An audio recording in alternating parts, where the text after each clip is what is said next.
And we got there in the morning. That morning session was just unbelievable. There were fish all over.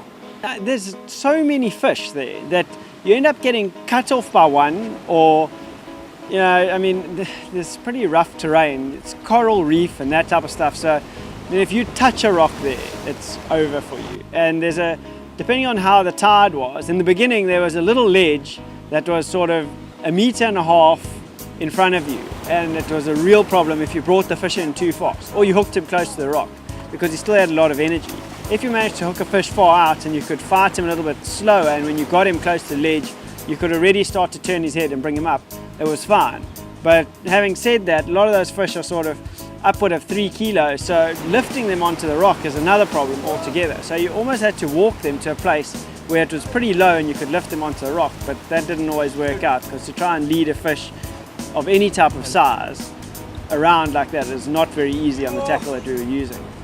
To climb onto Submarine Rock, it was a pretty gnarly looking place. You know, you had to have the right shoes, and it was slippery, and unfortunately, you know, the sun oysters offered us a little bit of grip and all of that, and you know, to get on there and have one throw and actually go on straight away was like, you just knew it was going to be game on. I thought I'd sort of picked up on a few things in the morning. Went back in the afternoon, it was a different story altogether. But also we were making a spring rather than going away from a spring. So by the afternoon, the current was even harder, and there was definitely a lot more fish in the front.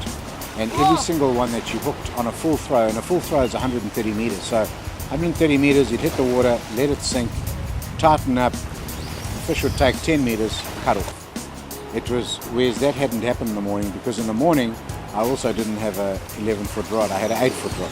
So in the morning I was throwing 80 or 90 meters, and in the afternoon it was 130 meters, and that's what made the difference. You were just getting smoked. Yeah, that rock is definitely one of the places in the world that you can tick off as being a famous spot. It isn't really now, but it's going to be in future, there's no doubt about it.